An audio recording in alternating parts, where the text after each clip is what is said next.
Children, good morning to all of you. Let's start our class. Look at here. In the story, we have come across words such as encouragement, announcement, arrangement, confusion, etc. You might have observed that the part meant or shun is added to the words encourage, announce, arrange, and confuse in the end. ఇక్కడ meant షన్ అనే ఈ suffixes encourage, announce, arrange, confuse ఈ వర్డ్స్కి లాస్ట్లో add చేయడం వల్ల మనకి encouragement, announcement, arrangement, confusion ఇలాంటి words తయారయ్యాయి. ఇలా యాడ్ చేసే ఈ మెంట్ షన్ లాస్ట్లో యాడ్ చేసే దాన్ని సఫిక్సెస్ అంటారు. The suffixes ment, tion are used to form nouns out of verbs. ఈ వెబ్స్ నుంచి ఈ సఫిక్సెస్ యాడ్ చేయడం ద్వారా నౌన్స్ వస్తాయి. Write the noun forms from the following using ment, shun. ఈ మెంట్ అని కానీ షన్ అని కానీ లాస్ట్లో యాడ్ చేసి వీటి నుంచి మనం నౌన్స్ రాయాలన్నమాట. ఇక్కడ ఇంప్రూవ్ అని ఉంది. మనం ఏం రాసాము నౌన్ ఫాము, దానికి మెంట్ యాడ్ చేయాలా, షన్ యాడ్ చేయాలా? Improvement, improvement. డిస్కషన్, డిస్కస్కి షన్ యాడ్ చేయాలి. డిస్ప్రెషన్, డిస్ప్రెస్కి షన్ యాడ్ చేయాలి. కన్ఫ్యూజన్, కన్ఫ్యూజ్కి షన్ యాడ్ చేయాలి. కన్ఫ్యూజన్. ఎన్రిచ్మెంట్, ఎన్రిచ్కి మెంట్ యాడ్ చేయాలి. ఎన్రిచ్మెంట్. ట్రీట్కి ట్రీట్మెంట్ మెంట్ యాడ్ చేయాలి. After that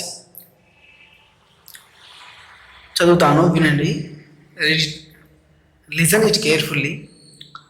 You have come across certain words in the lesson such as painter, grateful, etc.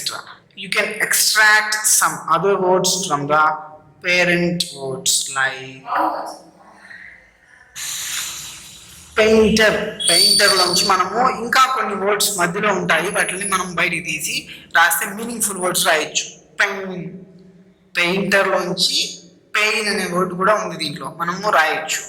ఇలా ఒక్క వర్డ్లో నుంచి ఇంకా meaningful words ఉంటాయి, అవి రాయాలన్నమాట. గ్రేట్ఫుల్, దీంట్లో నుంచి రేట్ రాయొచ్చు. ఇలాగే రివార్డ్, రివార్డ్లో నుంచి మనం ఏమేమి రాయొచ్చు? వారం రాయొచ్చు అండ్ వార్డ్, వార్డ్ అని రాయొచ్చు. బ్లెస్సింగ్, బ్లెస్సింగ్స్లో నుంచి మనము బ్లెస్, బ్లెస్ అని రాయొచ్చు. లెస్ అని రాయొచ్చు. సింగ్, సింగ్ రాయొచ్చు. ఇలా అన్నింటిలో వస్తాయి, నేను చెప్తాను, మీరు రాసుకోండి.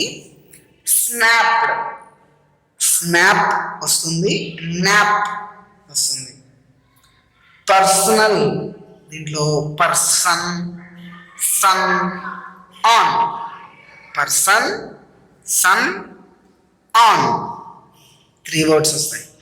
మ్యాటర్, మ్యాటర్లో ఏమొస్తుంది? మ్యాట్, మ్యాట్ అని వస్తుంది. Next 6th one continue. కంటిన్యూలో ఏమొస్తుంది చెప్పండి? కాన్, కాన్ వస్తుంది. ఆన్ వస్తుంది. టిన్ వస్తుంది. 3 పదాలు వస్తాయి. Next word azure. అజ్యూర్లో యాజ్ వస్తుంది. ఏసెస్ యాజ్, యాజ్ వస్తుంది. షూర్ వస్తుంది. ఇక్కడ గోల్డ్లో ఓల్డ్ వస్తుంది. O L D, old. ప్రాపర్టీ, ప్రాపర్టీలో ప్రాపర్ వస్తుంది. ఆర్ఓపిఈ, రోప్, అది కూడా వస్తుంది. స్లోలీ, స్లోలీలో ఏమొస్తుంది? SLOW, స్లో వస్తుంది. LOWLY, లోలీ, లోలీ అని వస్తుంది. OWL, ఓల్డ్, ఓడబ్ల్యూఎల్ ఓల్ ఈ 3 వస్తాయి. మీరు రాసేసి ఫొటోస్ తీసి నాకు వాట్సాప్లో సెండ్ చేయండి. Look at here, read the following sentences. First one, the emperor was pleased with Chitravarma's paintings. Oh, what a beautiful picture. ఈ సింబల్ ఏంటి? It's an exclamatory mark, exclamation mark or exclamatory marks. Okay, గుర్తుపెట్టుకోండి, exclamation mark. Make an announcement. Are you crazy, Ramakrishna? ఈ వర్డ్స్కి సంబంధించి కొంత matter ఉంది. ఈ వర్డ్స్ని ఏమంటారు అని చదువుతాను, చెప్తాను, అర్థం చేసుకోండి. The first one the emperor was pleased with Chitravarma's painting. ఇది ఒక స్టేట్మెంట్, అంటే చెప్పేశాడు, జస్ట్ చెప్పాడు అంతే. దాన్ని మనం ఏమంటామంటే, ఇలా స్టేట్మెంట్ లాగా ఉన్నదాన్ని డిక్లరేటివ్ సెంటెన్స్ అంటారు. ఇది ఒక స్టేట్మెంట్. ఇలా స్టేట్మెంట్స్ లాగా ఉన్న వాటిని డిక్లరేటివ్ సెంటెన్స్ అంటాం. ద సెకండ్ వన్, ఇది strong expression, strong feeling. Oh what a beautiful picture. అతను ఫీల్ అయి చెప్పాడు ఆ మాటలో, స్ట్రాంగ్ ఫీలింగ్. ఇలాంటి స్ట్రాంగ్ ఫీలింగ్ ఉన్న వర్డ్స్ని ఎక్స్క్లమేటరీ సెంటెన్స్ అంటారు. ఓకేనా? స్టేట్మెంట్ అయితే డిక్లరేటివ్ సెంటెన్స్, స్ట్రాంగ్ ఫీలింగ్ అయితే exclamatory sentence. Third one, that's an order, make an announcement, order. అది ఇలాంటి ఆర్డర్ లాగా ఉన్నటువంటి సెంటెన్సెస్ని imperative sentence as it gives an order.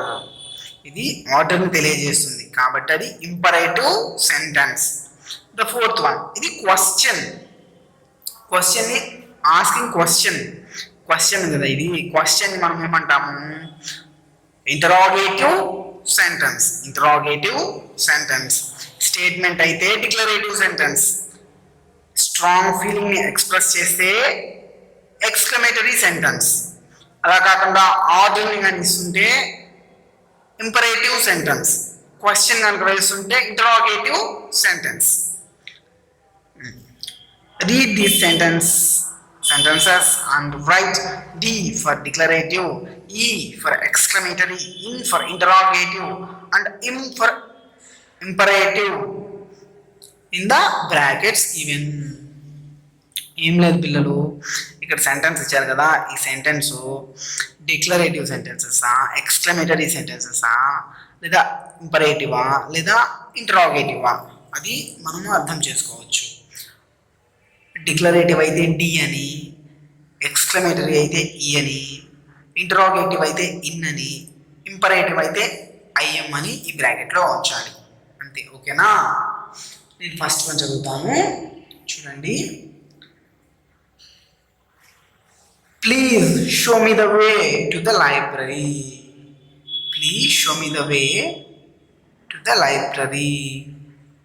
ఇది ప్లీజ్ అని అడిగినా కూడా ఇది ఒక ఆర్డర్ లాంటిది అనమాట. ఆర్డర్ని మనము ఏం సెంటెన్స్ అంటాము? Imperative sentence. ఇక్కడ ఐఎం అని ఉంచాలి, imperative sentence. What a great painting is this. It's a strong feeling అయితే మనము ఎక్స్క్లమేటరీ సెంటెన్స్, ఇక్కడ ఈ అని రాయాలి. Where can I find a sweet shop. Question అయితే ఇంటరాగేటివ్ సెంటెన్స్, ఐఎన్ అని రాయాలి. Mother looks after her children carefully.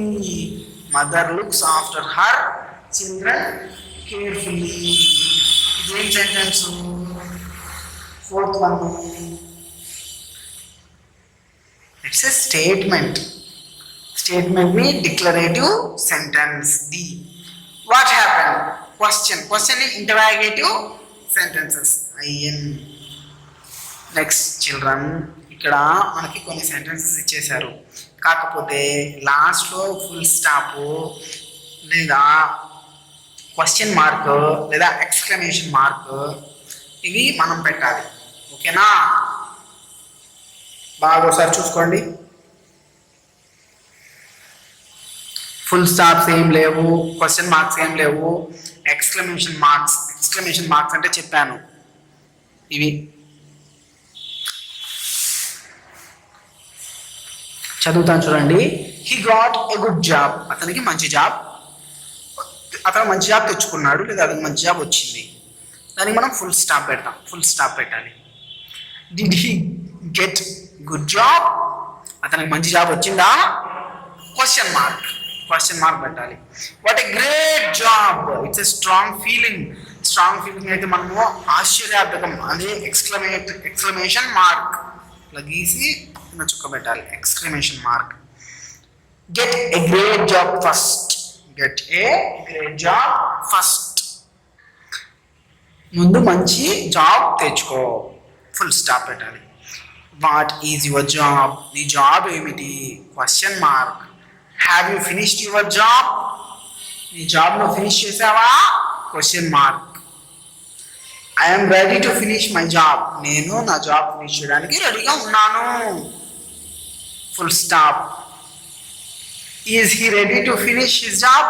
అతను finish చేయడానికి రెడీగా ఉన్నాడా? Question mark. ఓకేనా? రాసి నాకు వాట్సాప్లో సెండ్ చేయండి మర్చిపోకుండా. Next conjunctions. Read the following sentences and observe how the words in bold are used. ఇక్కడ బోల్డ్ లెటర్స్ ఉన్నాయి కదా, థిక్గా రాసిన లెటర్స్, అవి ఎలా యూజ్ చేశారు అని మనల్ని అబ్జర్వ్ చేయమంటున్నారు. It is all your affection and encouragement. People grew impatient, but the emperor continued to support him. Bring him at once or you will be punished. ఇక్కడ అండ్, బట్, ఆరు ఇవి ఎందుకు యూజ్ చేశారు? ఇక్కడ 2 వర్డ్స్ ఉంటే ఆ 2 వర్డ్స్ని కలపడానికి యూజ్ చేశారు. వీటిని మనము కంజంక్షన్స్ అంటాము. చూద్దాం రండి. The word and join 2 words or phrases. అది 2 wordsని జాయిన్ చేసింది. The word but is used to suggest a contrast. But కానీ ఒక వర్డ్ చెప్పి కానీ అని మళ్ళీ ఇంకో వర్డ్ చెప్పడానికి బట్ యూజ్ అవుతుంది. Suggest a contrast. The word are present in alternative or a choice. There are called conjunctions. Are అనేది మనకు ఒక ఆల్టర్నేటివ్ చాయిస్ని ఇస్తుంది అనమాట. అది లేదా ఇది. ఇలాంటి వాటిని మనము కంజంక్షన్స్ అంటాము. కంజంక్షన్స్ ఇంకా చాలా ఉన్నాయి. And, but, or, at, so ఇంకా చాలా ఉన్నాయి. మనకు కొన్ని ఇచ్చారు. వీటిని జాయినింగ్ వర్డ్స్ అంటారు. ఇవి కంజంక్షన్స్ అన్నమాట. ఇలాంటి కంజంక్షన్స్ మనకి ఈ పారాగ్రాఫ్లో వచ్చున్నాయి. మీరు ఈ పారాగ్రాఫ్ అంతా చదివి కంజంక్షన్స్ ఎక్కడెక్కడ ఉన్నాయి అండర్లైన్ చేసి కింద రాసుకొని నాకు ఫోటో తీసి వాట్సాప్లో సెండ్ చేయండి. Bye bye children. Have a nice day. Bye.